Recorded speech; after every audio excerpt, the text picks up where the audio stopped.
The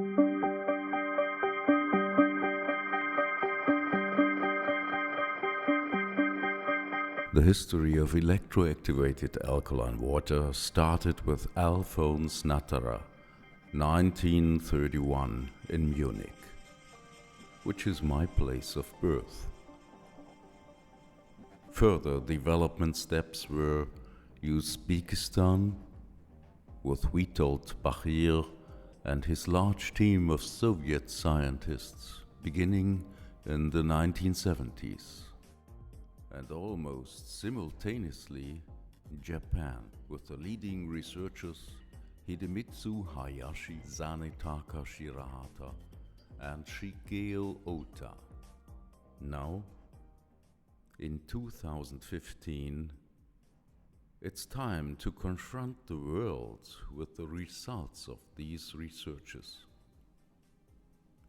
A worldwide campaign has now her debut in Dubai. Dubai is like no other place geared towards the future.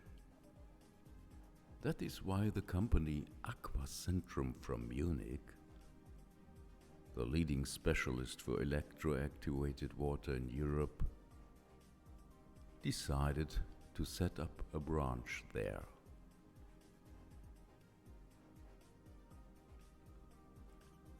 The company was founded by Mr. Yasin Akgün, owner of Aquacentrum Munich, and Anna Makarenko, general manager of the BB1 Business Center in Dubai. The company's director is Georgi Makarenko. The BB1 Center is an ideal place for meetings and presentations to an international audience.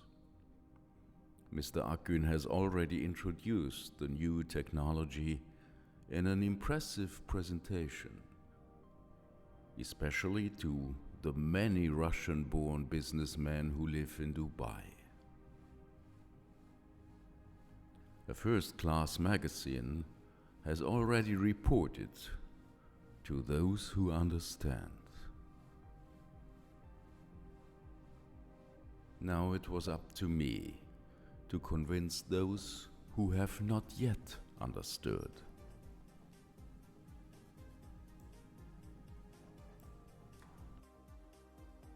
And so I kept in BB1 Center in Dubai a kind of a Christmas speech to describe the emerging hydrogen era and the revolution of our drinking culture. My speech is called The Philosophy of Electro-Activated Alkaline Water.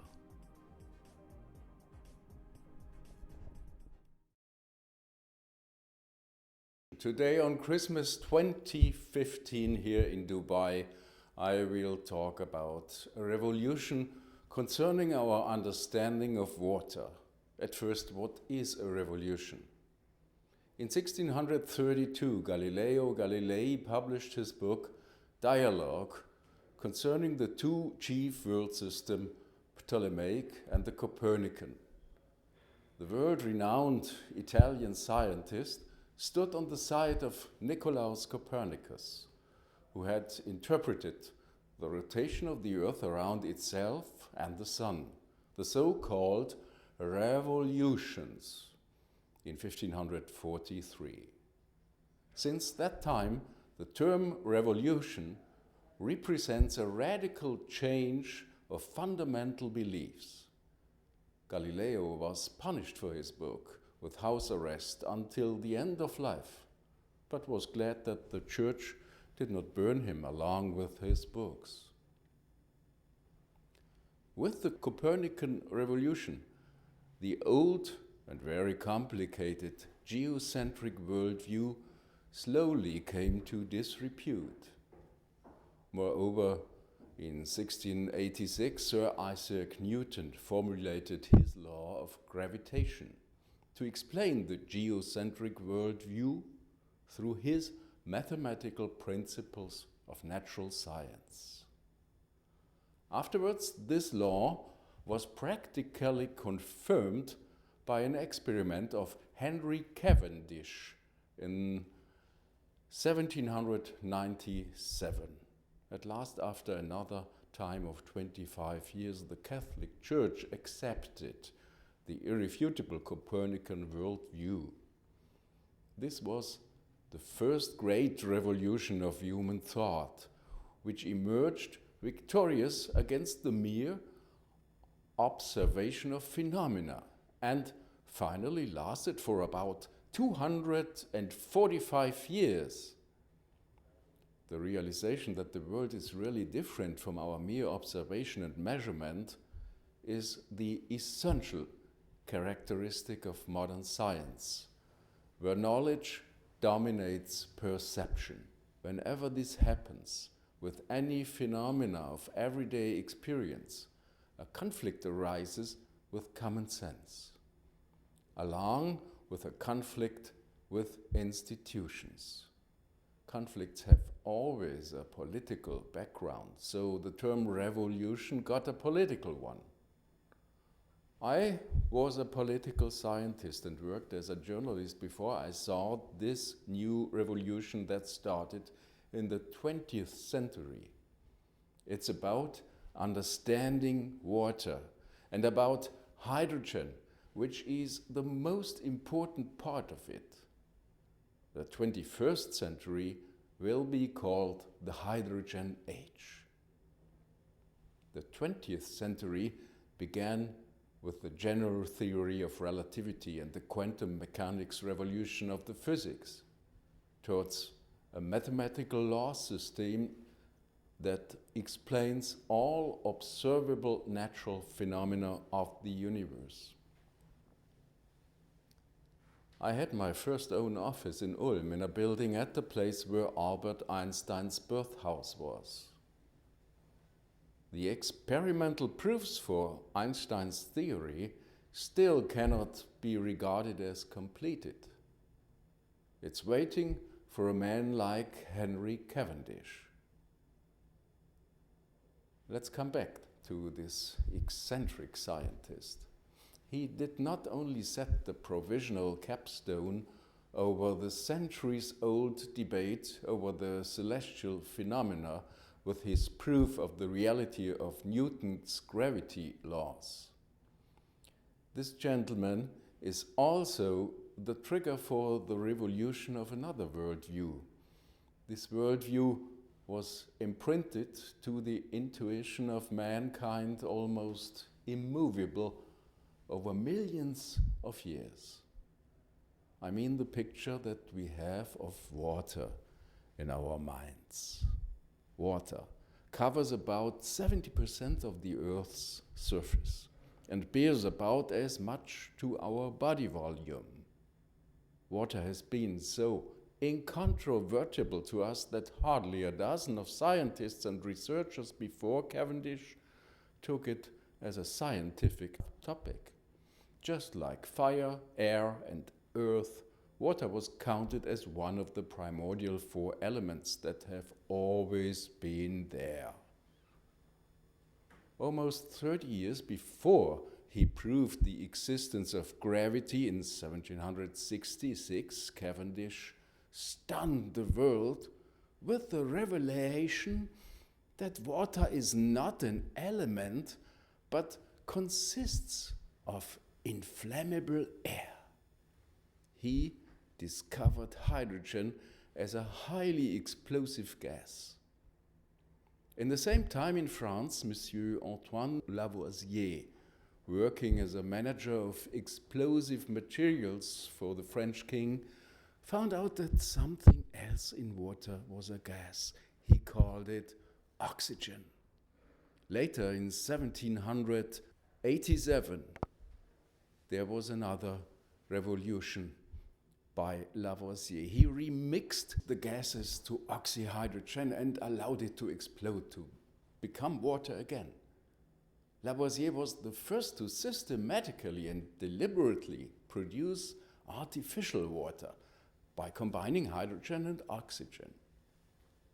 However, Lavoisier's revolutionary enemies of the French Revolution were not impressed by him. With the words, "The Republic needs neither a scientist nor a chemist," they sent him under the guillotine in 1794. In one part, they were right. There is, and there was no need for oxygen, as the air is abundant with 21% of its molecules. But hydrogen as an element is more interesting. Lavoisier broke water into its components through high thermal energy. This process is called thermolysis. Only some years later, in the year 1800, the investigation of Johann Wilhelm Ritter revealed that the water decomposition also happens when a very low electrical energy from a battery is used, developed by Alessandro Volta at the same point of scientific history. Thus, Mr. Ritter's so-called electrolysis paved the way from chemistry to electrochemistry, and all those inventions followed by this way up to our day. One is the most important for us. In 1839, William Grove invented the first fuel cell. So it was possible to win back electric current from the separated gases of water. And clean water as a byproduct, the best green technology we have today. It is really about 175 years old.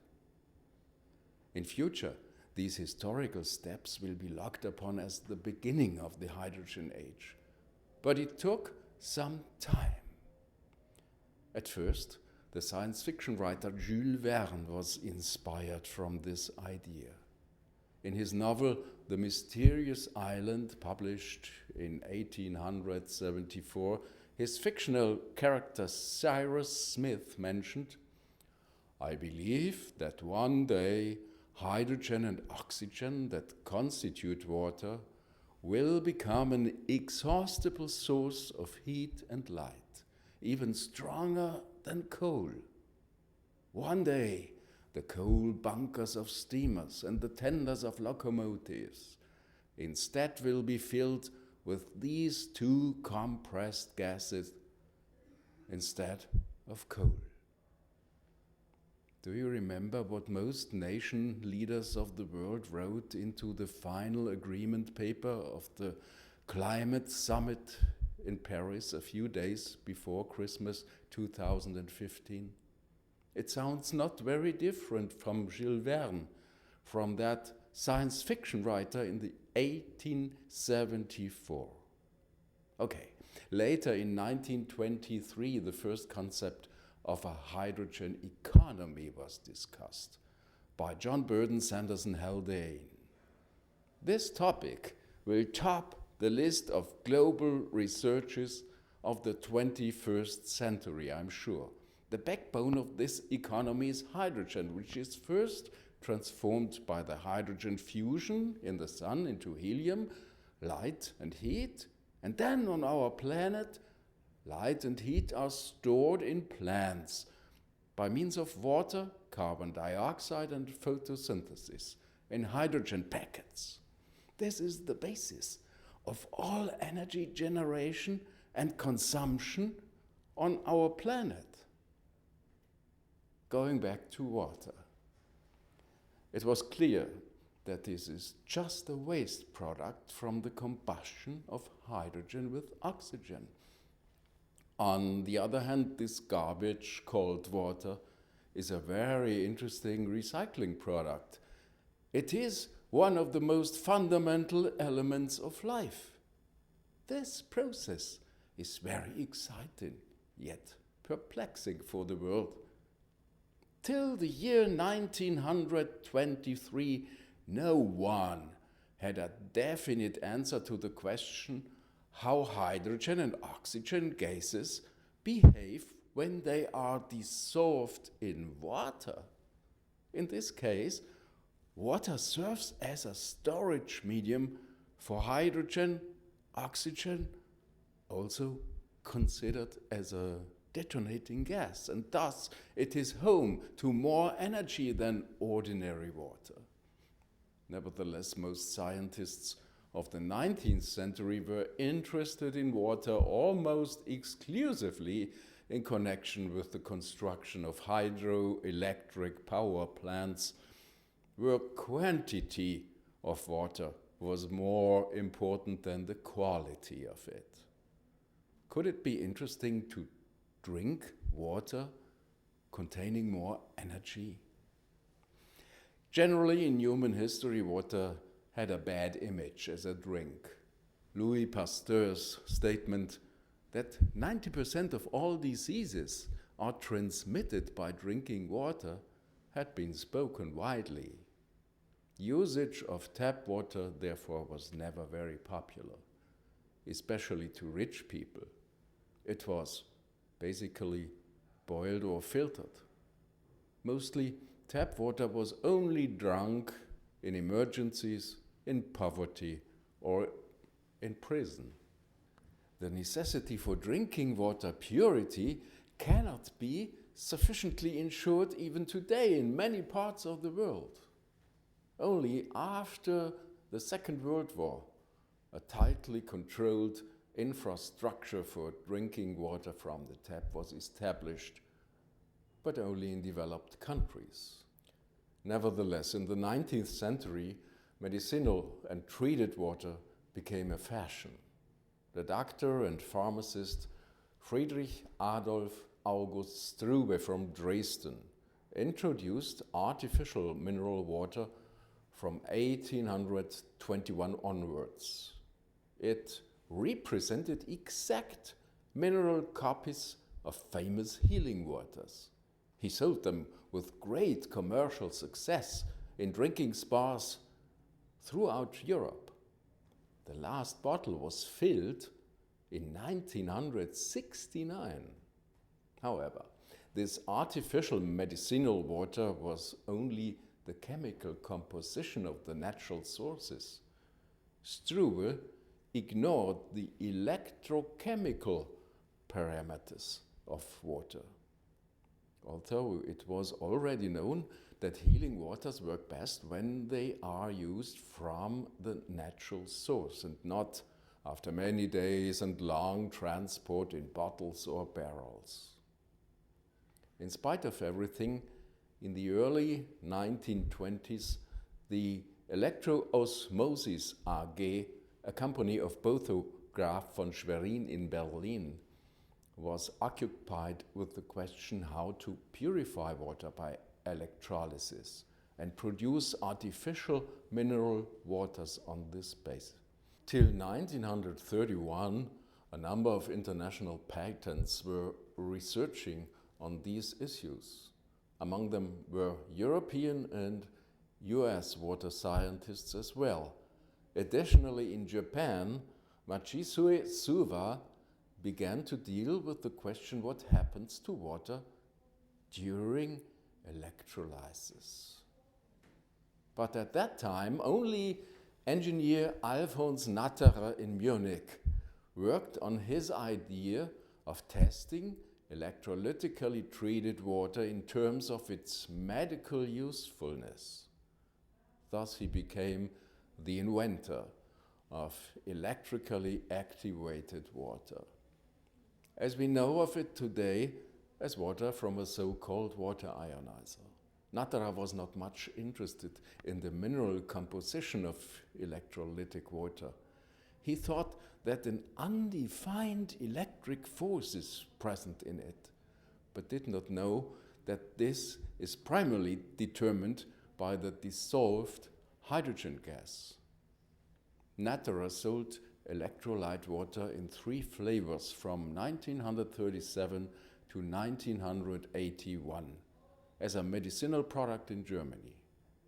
Another revolution was marked in 1937, when Albert Szent-Györgyi informed the world in his Nobel Prize acceptance speech about the fundamental role of hydrogen in energy production in the body.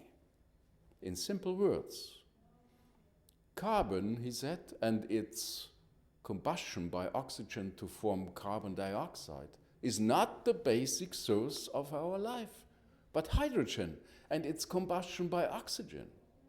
He jotted down two fundamental equations on the blackboard. You can see it here.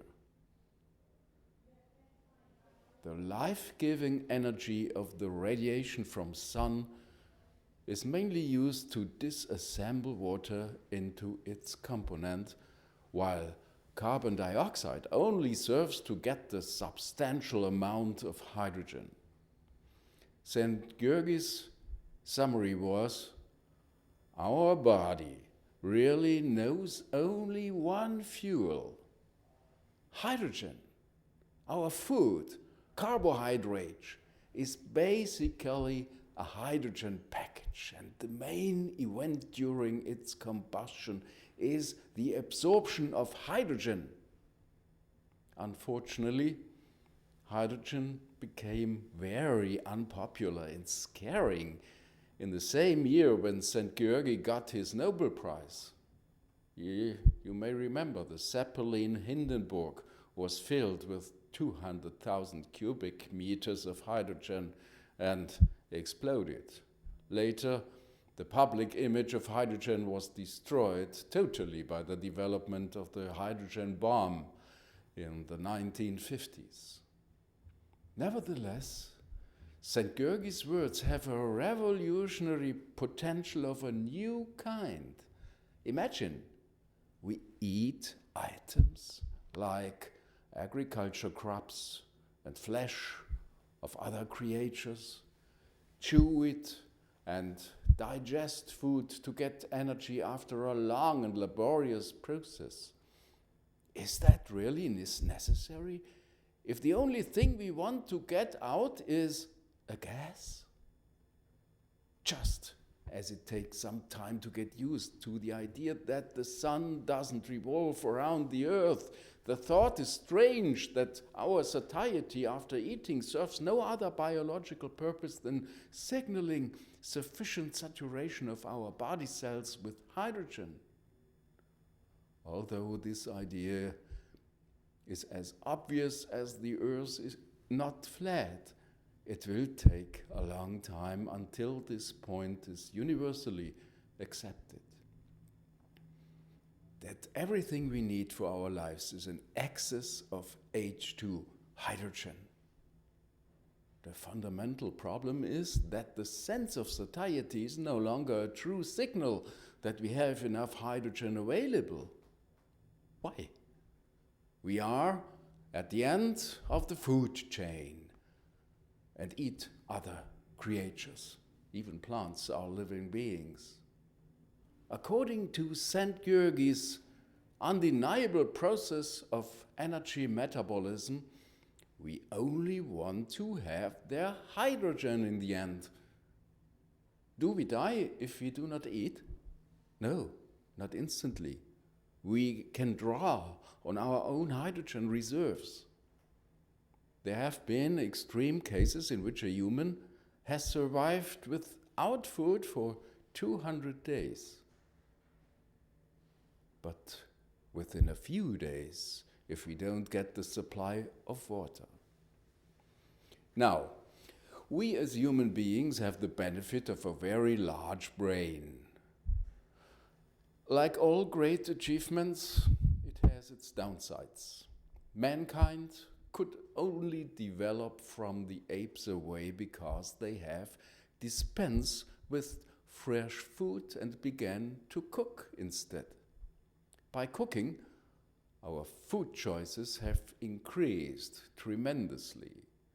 Plants that were not suitable for us took place in our food shopping basket.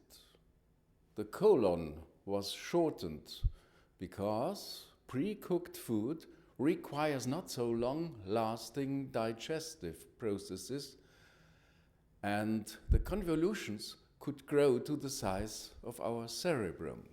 But cooking reduces the hydrogen content of the food, because hydrogen gas that permanently floods every living cell escapes during cooking completely, and only the chemically bonded hydrogen, for example, carbohydrates, remain. To get the same amount of hydrogen as in uncooked food, we must eat relatively more. Similar to the hydrogen destruction by cooking is the transportation and the very long storage of fresh food. Hydrogen gas is only present and directly available in fresh and living tissues. A typical picture of this is a dried apple or a shriveled potato, etc. Fruits and vegetables may have been biologically planted, but the organic life disappears with the outgassing hydrogen and the loss of circulating water. What follows? If we don't get enough free hydrogen, like we get by eating fresh food, we have to eat more of the old food, which is the only one we really get these days. This food supply system doesn't provide us with fresh products and makes us fatally fat, because we must eat more of it to get what we need. Global transportation chains for food and the ready-made food products have experienced exponential growth in the 21st century. Such foods contain less hydrogen at the point of consumption. An inevitable concern is that the individual food consumption is increasing due to lack of hydrogen. That's where all the obesity and diabetes is coming from. Another side effect is a constant calorie surplus, which will be enhanced by the fact that physical work with high calorie consumption is replaced by sedentary intellectual activity in enclosed room with bad air and high oxidative stress. So the question what we should eat should be, first of all, we should get as much hydrogen as possible. There are 7 basic solutions how to get it, but all have their respective disadvantages. Solution 1, eat more to compensate the lack of hydrogen. Disadvantage 1, overeating leads to diseases such as obesity, metabolic syndrome, diabetes, heart attack and stroke. Solution 2, eat more healthy. Hydrogen-rich plant food, especially raw food. Disadvantage 2, our colon is not as long as that of a chimpanzee. A lot of energy is required for the slow digestion of raw food, which is diverted and missing especially in the brain. Solution 3, drinking alcohol. Yes, it sounds surprising, but nevertheless works a while. And people do it because alcohol is a better hydrogen supplier than carbohydrates. Disadvantage 3, it's a poison. Liver and brain damage is inevitable in the long run. Solution 4, eat fermented products with continuous fermentation. The reason is that fermentation flora in the colon is our permanent hydrogen producer and has the ability to improve your intestinal flora to get more hydrogen. Disadvantage for the hydrogen produced by the intestinal flora is not sufficient. In addition, fermentation also produces acid that disturbs the acid-base balance. Solution 5, directly inhale some hydrogen. disadvantage 5-hydrogen inhalation is very expensive and also connected with numerous problems of technology and safety. It is used only in medical therapies. The infusion of hydrogen-rich water in saline solution is already being used by some doctors, but the most economical and most convenient in everyday solution is drinking hydrogen-rich water. So I come to solution 6. Revitalize yourself by external application or oral consumption of hydrogen-rich water. Disadvantage 6. The Cathlite baths, which are baths in hydrogen-rich water, have been well researched by Russian scientists, but they are technically feasible only with great effort. Also, there are limits by side effects, primarily possible problems in cardiovascular system, problems with the protective shell function of the skin. And last but not least, solution number 7, revitalize not yourself, but your food by hydrogen-rich water. This can begin at growing plants by watering, or at animal breeding by soaking with hydrogen-rich water. It is also possible for foods that have inferior oxidation processes. It is also possible to mix in, spray or soak with hydrogen-rich water shortly before consumption. So, oxidation processes are stopped and even reversed. Disadvantage 7 technology is needed, which requires the acquisition and maintenance costs. In principle, even in poor regional supply situation, you can create almost any purity level by using filter systems. However, the filtration is used for purification and flavor improving of water, but not for the enrichment with free hydrogen gas, which does not exist in tap water and is very volatile. So, in order to increase the hydrogen content of water, at least a chemical enrichment is required. This is done by adding alkaline or alkaline earth metals to water, which form ions that liberate hydrogen. Of these hydrogen-producing minerals, mainly magnesium has been established on the market. Another chemical method, but being relatively expensive, is the fumigation of water with pure hydrogen gas. Both chemical methods achieve at best 2/3 of the maximum hydrogen saturation of 1.5 milligram per liter, and also require a production time of more than 12 hours. The complete hydrogen saturation can only be achieved if the oxygen dissolved in water is removed from it. This is impossible with these chemical methods. And so now the least and best methods, in my eyes, the electrical activation of water. It is being explored since the 1930s and the market is increasing since the 1980s. It works by electrolysis of water in a so-called water-ionizer. During water electrolysis, water molecules are broken down into H+ and hydroxide ions, the two ions that form water. This breaking is a natural process in water, which is called dissociation or autoprotolysis. The self-ionization of water takes place in any 10 millionth water molecule. By using a direct current, which must be greater than the so-called decomposition voltage, the number of decomposed water molecules is significantly increased. Anyway, a water ionizer decomposes not all water molecules. It's only a partial electrolysis.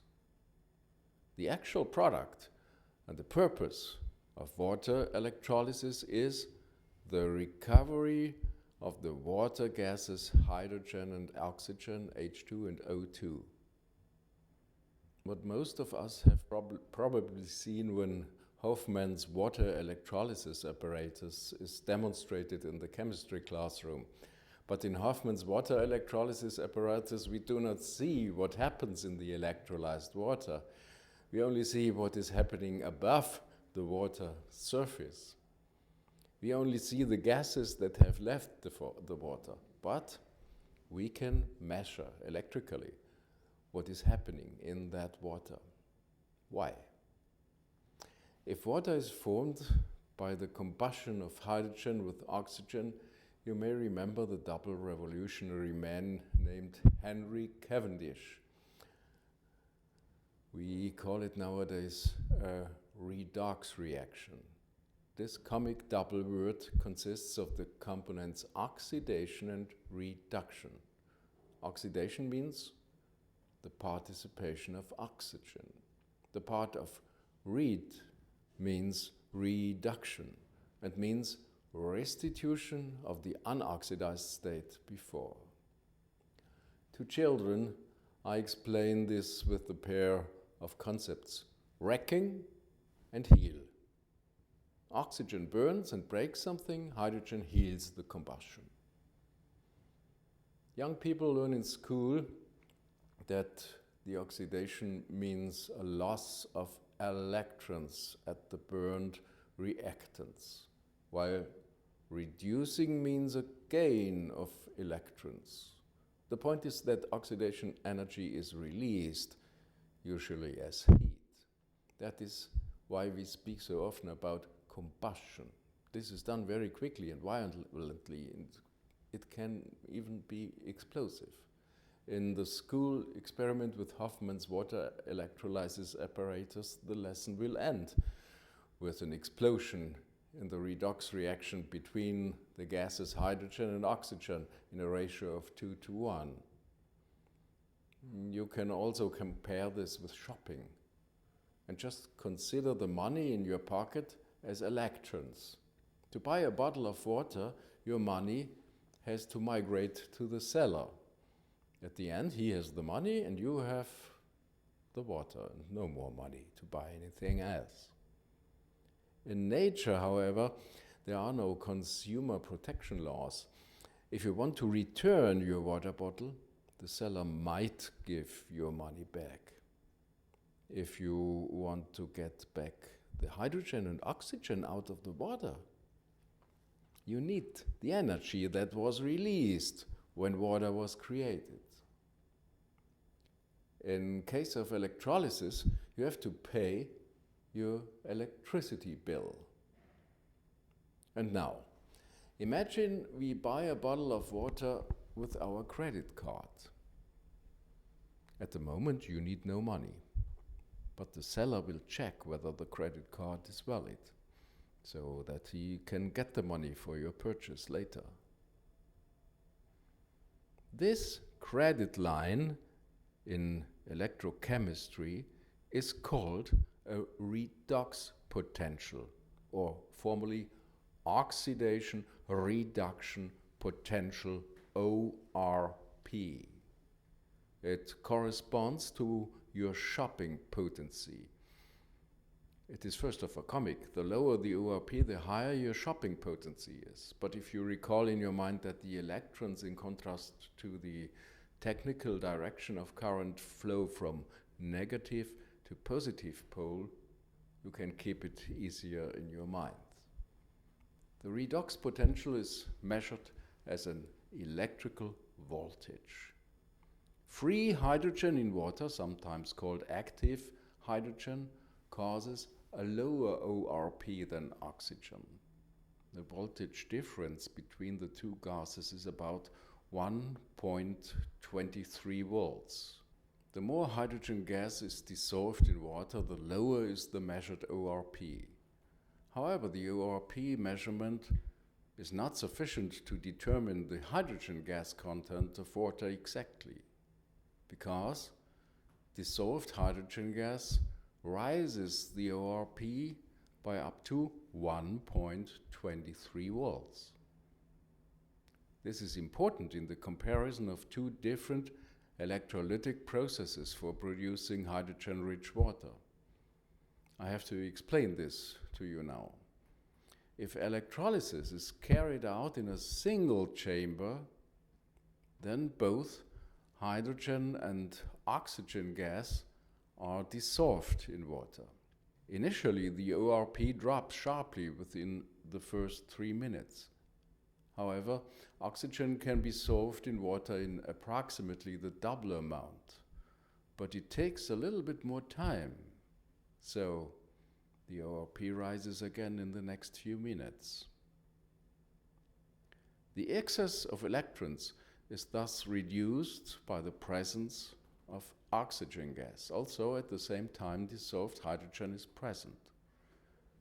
The advantage of the single chamber technology, for which there is a number of fairly comfortable equipment, consists in the rapid and cost-effective production of hydrogen-containing water. The disadvantage is that it does not allow filling up the full hydrogen capacity of drinking water.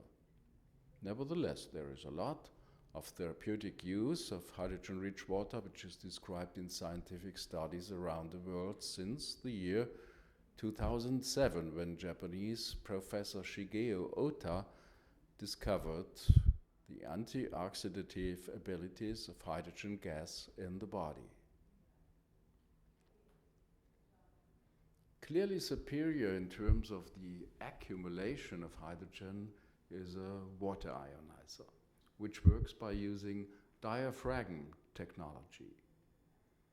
These devices produce two types of water, namely alkaline activated water with maximum hydrogen content and acidic water with maximum active oxygen content. The two gases are split onto the anode chamber and the cathode chamber.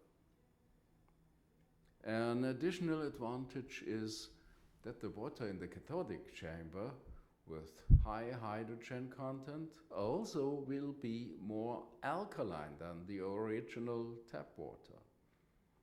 This is not caused by a change of gas content, but due to the formation of hydroxide ions during the cathodic electrolysis.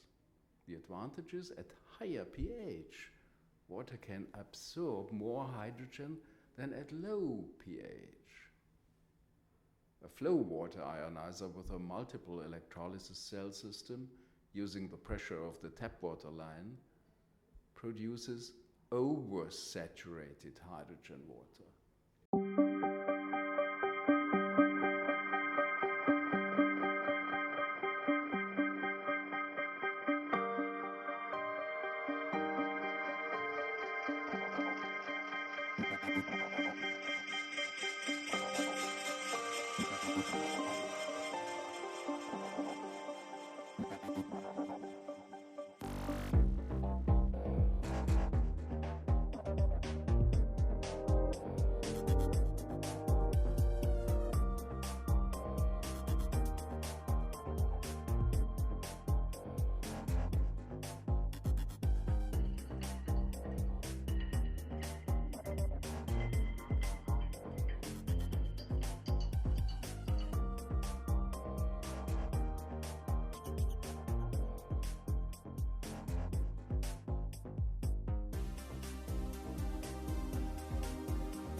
In my video I published on the internet, I demonstrated what this oversaturation means. The surplus of hydrogen from 4 liters is enough for a nice detonating gas explosion.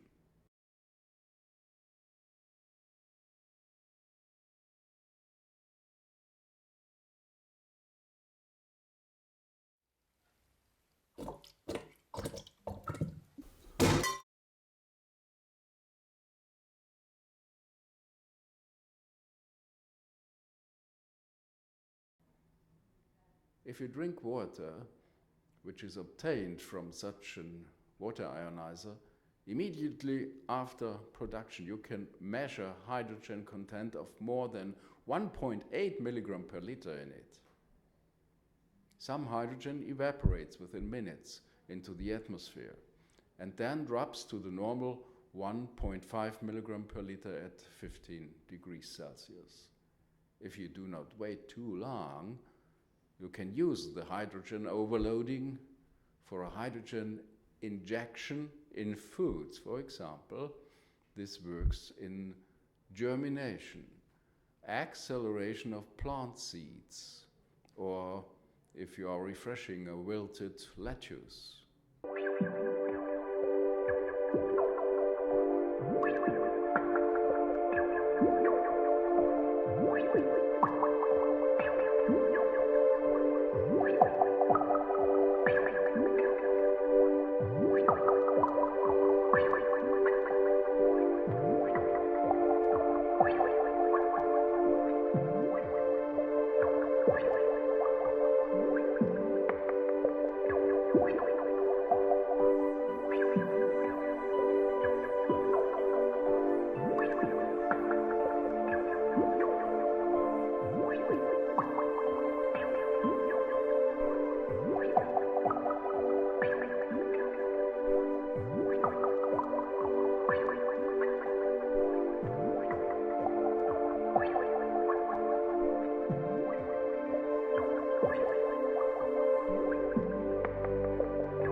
Another possibility is to put a whole egg in fresh alkaline activated water to charge it with hydrogen gas, which is penetrating the eggshell. An egg is known to be a primordial cell of life and stocks a lot of hydrogen and bases. In egg whites you can measure pH values up to 9.5. This is 2 pH levels above our normal body level of circulating blood. But by the way, 9.5 is the pH I recommend for drinking alkaline activated water. In the following video I can show you how to reduce the ORP of both egg whites and egg yolks just by inserting eggs into alkaline activated water from a water ionizer in my kitchen for some minutes. On the other hand, the pH value remains the same because the hydroxide ions of the water can hardly penetrate the eggshell. Only hydrogen gas, the smallest of all molecules, can pass this barrier. Normally it goes out and the egg gets old. In this case, it goes in and the egg gets younger. This is meant by Sang Wang's best-selling book titled Reverse Aging. although he didn't understand the underlying process. The reducing of the ORP value offers significantly more electrons. Even old eggs slide with plump yolk in the pan after this treatment.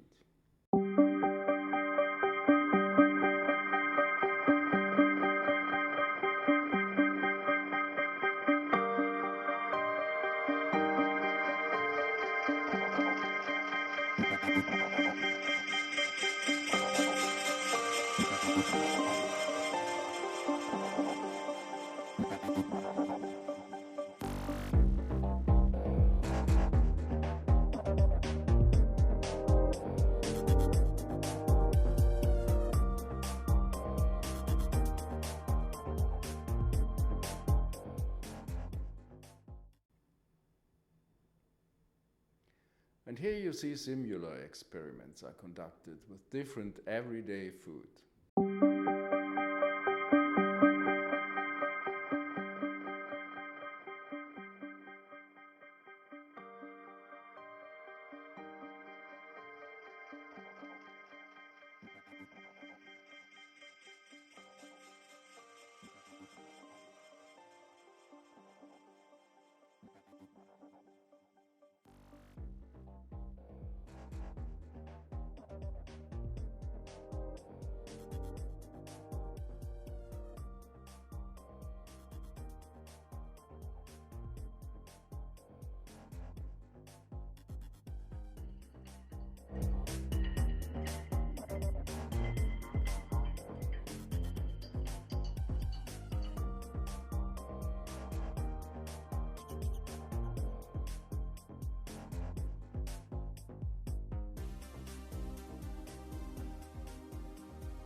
From these examples that could be continued indefinitely, you see that always the same thing happens.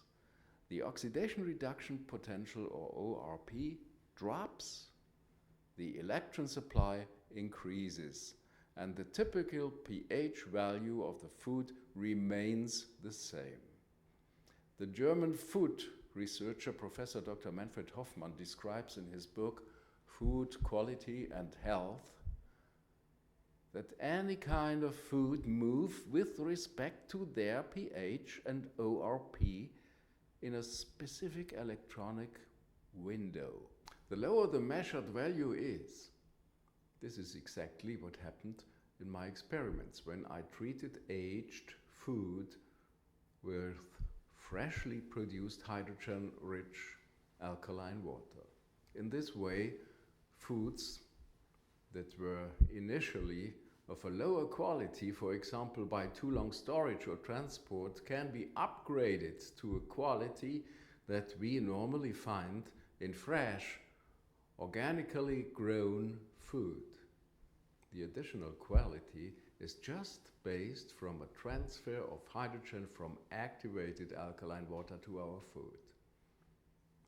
Thus, the use of alkaline activated water is far beyond drinking a healthy beverage. This is the fundamental revolutionary potential of this invention, which can rise the lifestyle to a much healthier level, at least for those who can afford a water ionizer.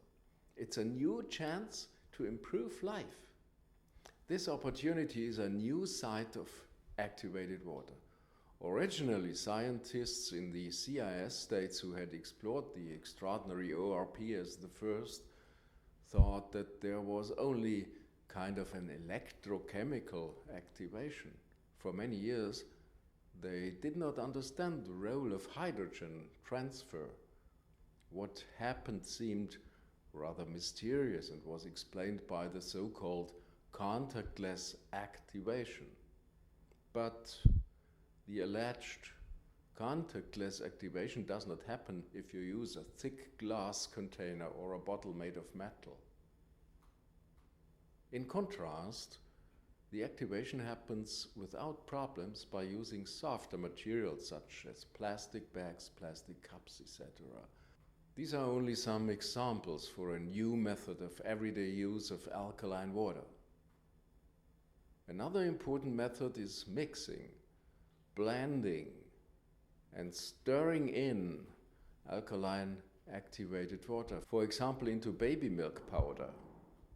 Breast milk from a mother breastfeeding her baby has electrochemically better quality measurements than the replacement of breast milk with baby milk powder, which is mixed with ordinary water.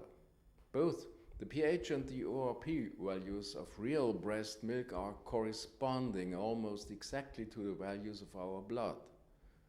This is a pH of about 7.4 and an ORP of -10 to -60 millivolts. The overview picture here shows the significantly worse values of some standard products we can reach by the normal method of baby milk preparation. The obtained pH values are lower. The ORP is significantly higher than the natural breast milk model. However, if alkaline activated water from a conventional household water ionizer is used, values come considerably closer to the natural mother's milk. The pH still cannot be completely achieved, and the reason for this might be that most manufacturers of baby milk powders add extra vitamins that play a role as a factor of acidity, like vitamin C, which is ascorbic acid. The corresponding problem is likely to be similar to the artificial mineral water of the pharmacist Friedrich Adolf August Struve, who copied the natural models exactly in their mineral construction but could not replicate their electrochemical qualities. And these are due to the gas mixture in water, especially the volatile hydrogen. Of course, also other conventional beverage can be improved by mixing the food industry drinks with alkaline activated water. Many owners of a water ionizer are already doing this because they cannot or won't consume that amount of pure water that would be beneficial.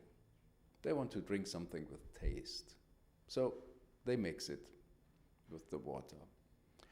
I suppose there are genetic reasons founded in evolution that people would never shout hooray when they only get water to drink. Cooking with alkaline activated water is not efficient.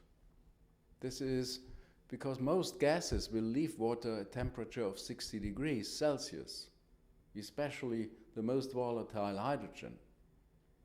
Although the alkaline activated water remains alkaline during cooking, which has specific advantages in taste and look, but its antioxidant quality is lost completely.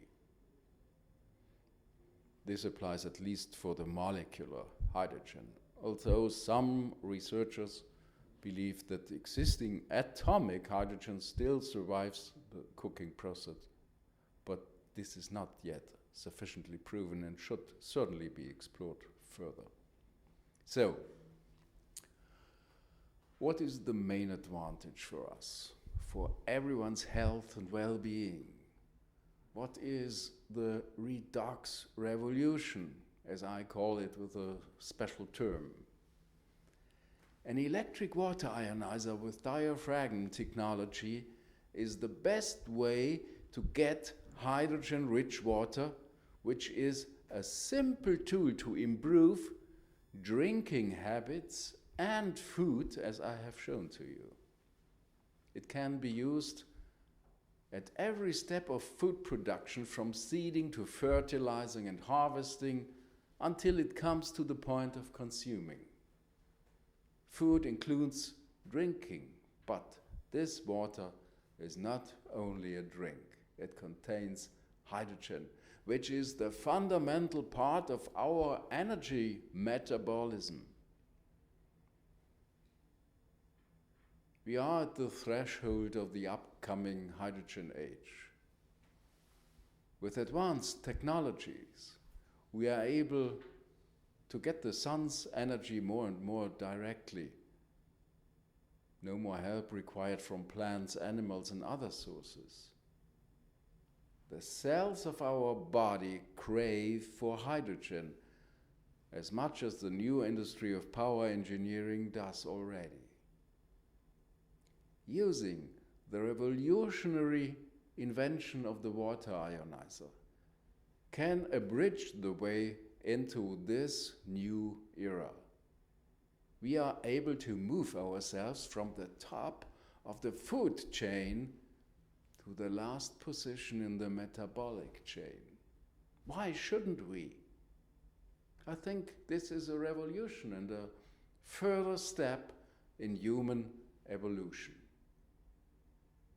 Please read my book, which will be translated into English soon. Thank you for listening, and a happy Christmas.